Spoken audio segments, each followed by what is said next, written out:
The Texas Parks and Wildlife television series is supported in part by Texas Parks and Wildlife Foundation, conserving the wild things and wild places of Texas thanks to members across the state. Additional funding provided by the Toyota Tundra. Your local Toyota dealers are proud to support outdoor recreation and conservation in Texas. Adventure is what we share. Funding also provided by Academy Sports and Outdoors, helping hunters, anglers, and outdoor enthusiasts of all ages get outside. Out here, fun can't lose.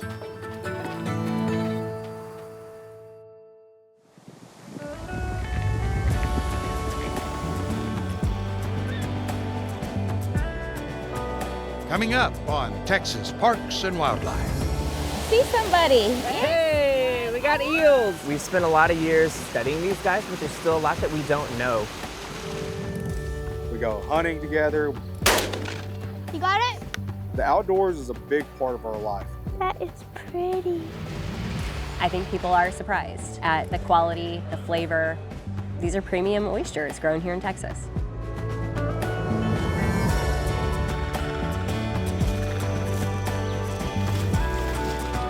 Texas Parks and Wildlife, a television series for all outdoors.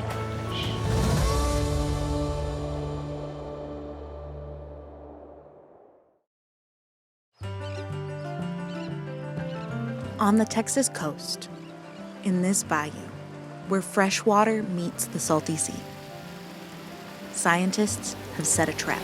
All right, let's check her out. They're studying an ancient mystery and hoping to catch clues in this 5-gallon bucket. See somebody. Hey, we got eels. We've spent a lot of years studying these guys, but there's still a lot that we don't know.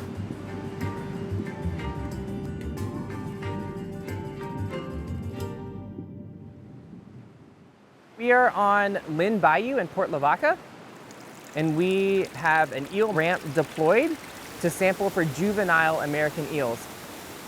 We got 2 yellow eels and we have 4 either glass eels or elvers.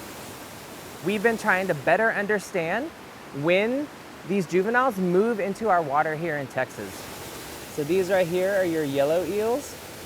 These are the stage that they spend most of their life in. And then these are a little bit younger. These are glass eels or elvers. And so these are the first 2 stages they go through whenever they move into our water here in Texas.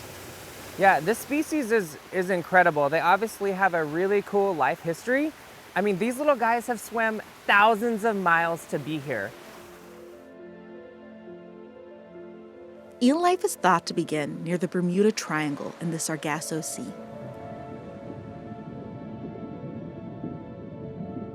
American eels begin life as leptocephali, flat creatures as big as a paperclip that float on ocean currents, making their way towards land as far north as Greenland, all the way down to South America. As they enter our bays and estuaries, they transform into glass eels, worm-like creatures that are almost fully transparent. They then begin to darken and become elvers. Glass eels and elvers either stay in our bays and estuaries or they move upriver, where they transform again, becoming yellow eels. Yellow eels can live for many years in our inland waters. It's unknown what triggers their instinct to return to the ocean, but at some point, they make one final transformation to silver eels and begin their journey back to the Sargasso Sea to spawn and complete their life cycle. Time to open her up. Catching these elusive eels is harder than it looks. This is a gravity-fed ramp. It takes a little ingenuity. We have fresh water that comes down this hose into the ramp and it flows into salt water. And that fresh water is attracting eels up the ramp. And as they swim up the ramp, they fall over this lip and then they make their way down this hose into this bucket. And when we initially started the project, we set up eel ramps all across the coast.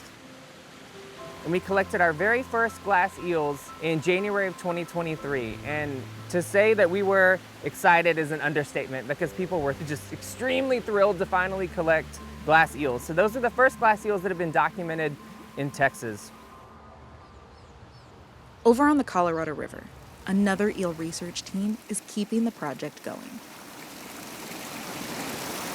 They chase flow, they hear it, they just want to go up. Glass eel migration isn't a set time frame, which is one of the reasons we keep doing this study year after year, because so far the results are always different. We're using something called an eel mop, and basically all an eel mop is a piece of cement and there's a bunch of unfurled rope attached to it. And essentially they just move into the eel mops and treat it like extra habitat. They're not stuck in there at all. They can leave anytime they want, they just don't. Nothing yet. American eels are a species of greatest conservation need in our river basin specifically. The goal of this project is simply to better understand the ecology of this species, the American eel, in our Texas waters. Ooh, I see something. There's still so many question marks around this species and people are still just trying to figure it out. Oh. Yeah? One. No one's figured out when they come into our Gulf Coast streams and how long that migration window is each year. And what does it look like each year? Is it the same? Is it different? Does it come and go? Clearly, when you migrate upstream, there's barriers throughout. Human-made impoundments, log jams, you name it, it's in the river. And for these species to circumvent these obstructions or straight up climb them is an amazing feat. There's records of this species being able to climb nearly vertical surfaces when wetted. When they're in this little glass eel stage too. How is that possible? The better we understand the migratory timing of this species into our inland waters, the more informed management decisions we're going to be able to make, all to help facilitate easier migration for this species to complete its life cycle. And what's good for them is going to be good for a lot of our other species that utilize these same types of habitats. We're really interested in fish passage for eels. Fish passage installed on dams can help migratory fish make it over barriers because it's a really important part of the American eel lifestyle. They have to go upstream and they have to go back down. That's something we here at LCRA have been very interested in. Ideally, as dams get older and they need to be rehabilitated, we are going to try to get fish passage in on as many as we possibly can.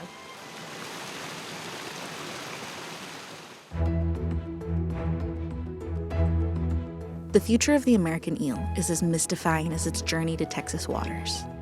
But as researchers learn more about the eels, Watch your faces. the interest in this peculiar creature continues to grow. Nice color. They always bring a wow factor. Whoa, no matter who you are and no matter how you encounter an eel, there's gonna be a wow. And that could be a whoa, wow, this is awesome, or that can be a whoa, wow, that's kind of scary. Oh my gosh. Jeez. Oh, that's a glass eel. I mean, they have this really cool effect on people, and I like the fact that people always get excited when they see an eel. Got a cute little underbite. Yep, that's how you can tell it's an American eel is by the underbite. I really like that eels in general are incredibly mysterious. I mean, as a little kid, you grow up hearing about the Bermuda Triangle all the time, and then it turns out eels reproduce and die in the Bermuda Triangle. It's just the spookiest places you could imagine, and eels are like, that's where I'm going. The narrative of the eel is still so cryptic and intriguing that it's still very mysterious. And who doesn't love a good mystery? And that's the whole point of science, right? Asking questions and trying to figure them out, learning them, and progressing our understanding of this planet that we live on.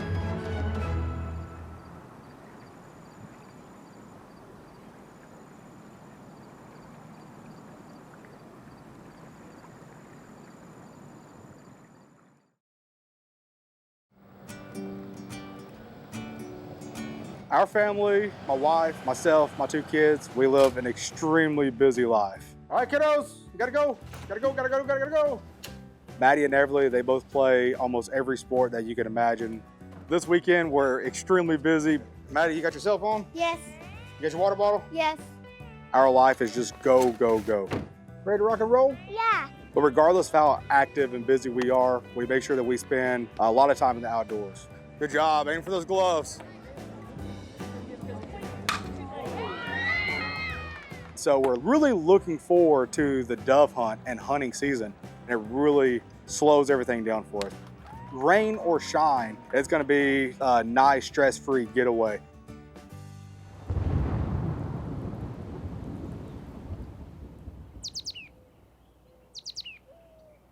We're out here today to scout the fields and kind of get a game plan for tomorrow.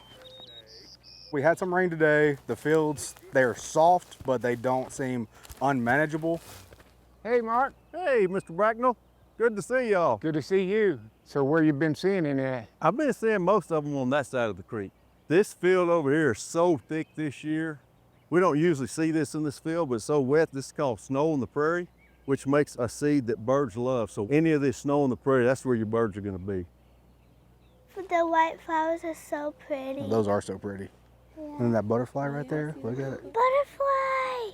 My daughter, her goal is to try to get her first bird this year. Birdies! She loves being out here as much as anybody else. Wave your hands. Say boo. Oh, you see them? There they go. Run. Yeah. Scare them. Get them. That was my goal last year too, to try to get a bird. And I didn't get one, but this year I bet I could. So this is going to be your year? This is going to be. You ready to go get them? I think you're going to do a good job. And just like everything else you do, we're excited for it. Bye, birdies. I'll see you tomorrow.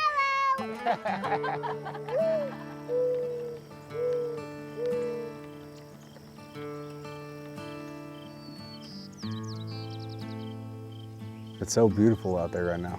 Yeah, I know. It's so pretty. What makes hunting even more special to me is actually having the girls here with me. We try to do almost everything together. And so when we have the opportunity to come out here and enjoy Mother Nature like this, it's something special for sure. Here comes the sun. Maybe it'll make the birds get up. We get pretty excited when dove season comes around. It's a special time when family comes. And this year it's just even more special with my granddaughter getting older, and she's 9 now, and she can learn how to shoot and be safe with what she's doing. I think by next year she'll probably have a gun and be shooting. Do we ever want to put our hand on the trigger? No. When do we put our finger on that trigger? When you're about to shoot. When you're about to shoot. And that means we got birds coming in. I want this hand down here, and then with your other hand, we're gonna secure that. We don't want it over the action part. Now, say there's a bird going across. Are we gonna be in front of the bird or at the bird? In front. Stay in front of the bird. Now we're just gonna wait for some dove to come through. Part of hunting is being patient, and that's a life skill that a lot of people learn while hunting. And I think that's what's great about kids being out here. Having public land around just makes it easy to really introduce new hunters into the world of hunting. Mesa Mountain Wildlife Management Area is a 5,500 acre wildlife management area, but we have about 750 acres open for public dove hunting.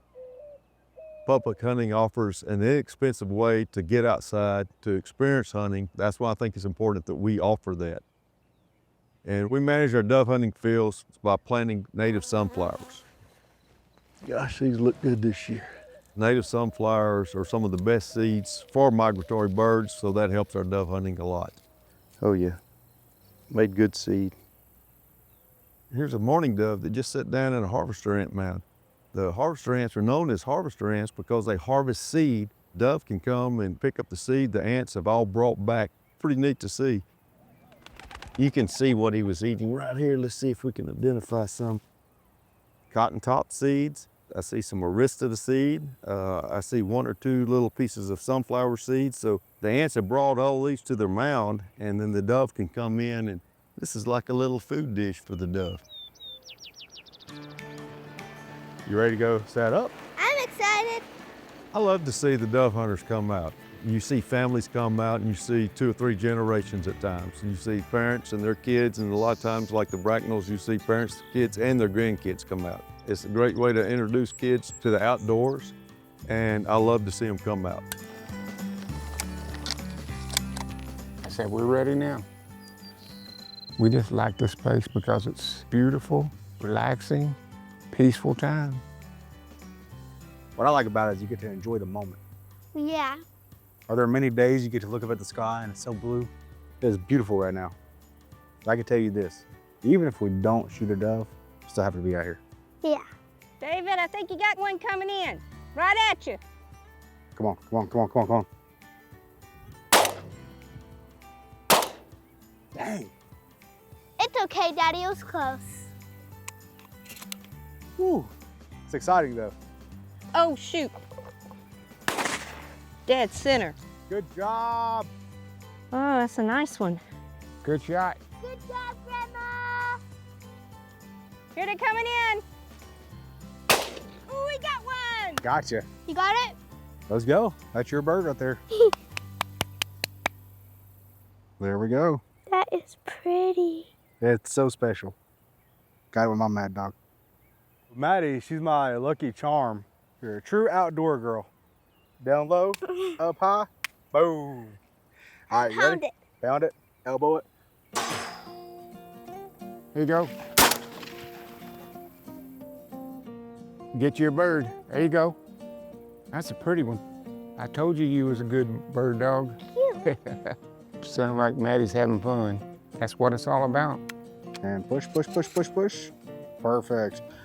All right, good job, mad dog. All right, next shot is gonna be yours. You ready to take a shot? Yeah. All right. Think about it like you're throwing the softball at somebody running. You wanna lead the softball as they get to it. All right, this has to be on your shoulder. Right here, right here.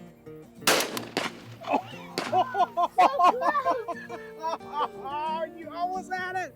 You almost had it. Oh, That was so much fun. That was so much fun. I'm so proud of you. You didn't go crazy. You didn't overreact. That's how we do it. Good job, kiddo. All right. You almost got it. I know. At least you got to shoot the gun, huh? Yeah. All righty. I mean, I have to say it's been a very enjoyable hunt this evening. I here with my princess on this beautiful day. That's all that matters. You know, when you can get those special times with your family, grab them. And that's what it's all about. And when we come out here, that's how we feel.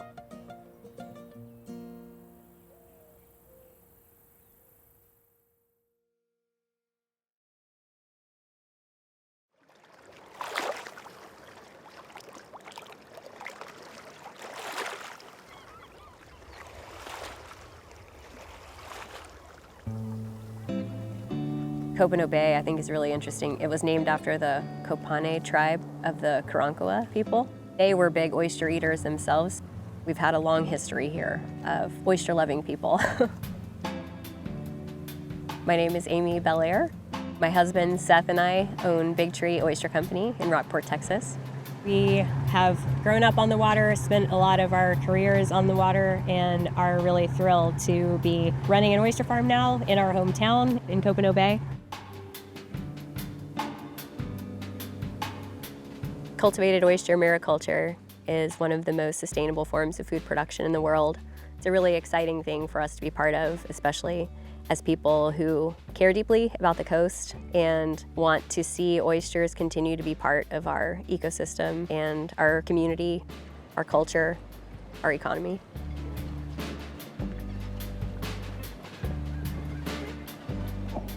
I'm gonna wear my hood today because the jellyfish are a little thick. Good. But we're still flipping to the north and back to the south, right? Yes. That's what we're doing? Yeah. Let's do it. Yeah.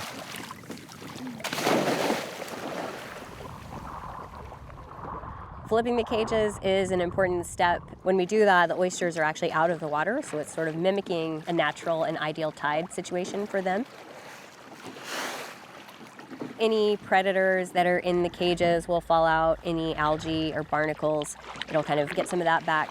But it also has the benefit of the oysters, when they're out of the water, they actually close their shell really tightly, and so it strengthens their muscle. Their muscle is what adds a little bit of sweetness, so it does, I think, change the flavor. It's a fun workout and a really good way to get up close and personal with the oysters. Copano Bay, I think, is a really special place.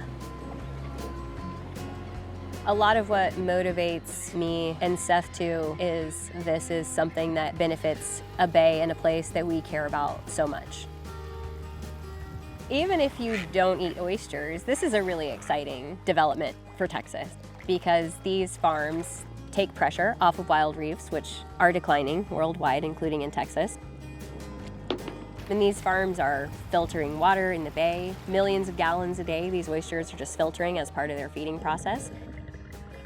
They're creating habitat structure for baby crabs and baby shrimp and more fish throughout the ecosystem. There's a lot to love about oyster farming. They're making the bays healthier every day.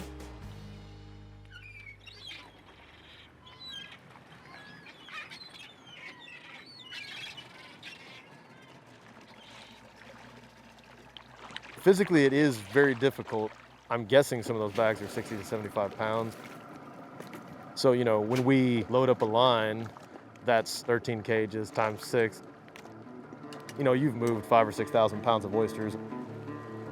We pull them out of the cages, we put them in the boat. We move them from the boat to the tumbler. We run them through the tumbler, move them back onto the boat, and then we go up back out to the farm. So I guess that's 4 times we've handled them on any given Tuesday. Tumbling has the added benefit of allowing us to sort the oysters by size. As they approach harvest size, we will do like one final tumble. Then they go back out to the farm for a couple weeks and we'll mark them for harvest. We have some of our fast growers that, you know, peak quickly, and then the middle growers and the slow growers. That's a nice one. So we are kind of constantly managing for that to make sure that we have harvest size oysters ready for delivery. We will pull those oysters out, bring them back. We bag them and start delivering them to restaurants the next day. This one is ready for delivery. It is really satisfying to be able to deliver the product that you raised from teeny tiny baby directly to folks who are about to enjoy it. For people who do like oysters, I think this is a very exciting chapter for Texas. These look awesome. I love it. They're gorgeous.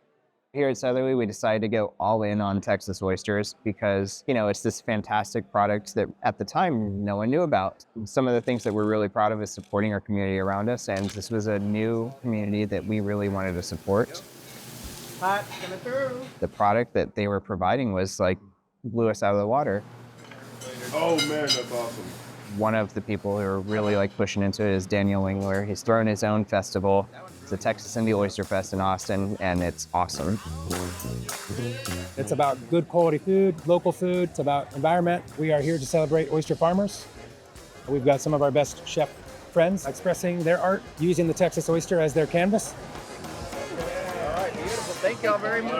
We're here to celebrate and have fun and slurp.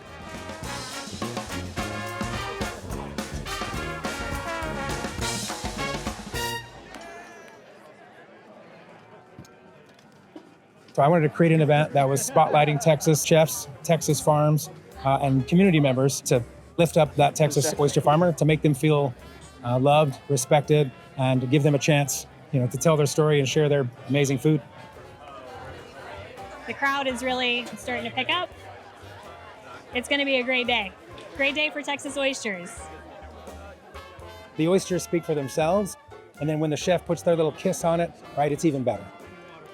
You get a little bit of spice, a little bit of creaminess, a little bit of saltiness, a little bit of sweetness. Flavors all just balance out without overpowering the oyster. These are fantastic.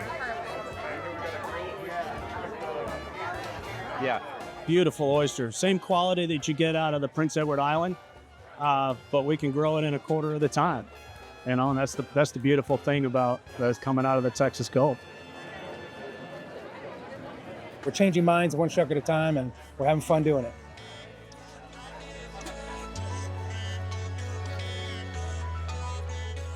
My hope for the future for Texas farmed oysters is this idea of terroir with the oysters from Copano Bay and Aransas Bay and Matagorda Bay and Galveston Bay, all on a plate together, a flight of Texas oysters, all unique, all delicious, all really high quality. I love that idea, and I hope that that is where the future takes us.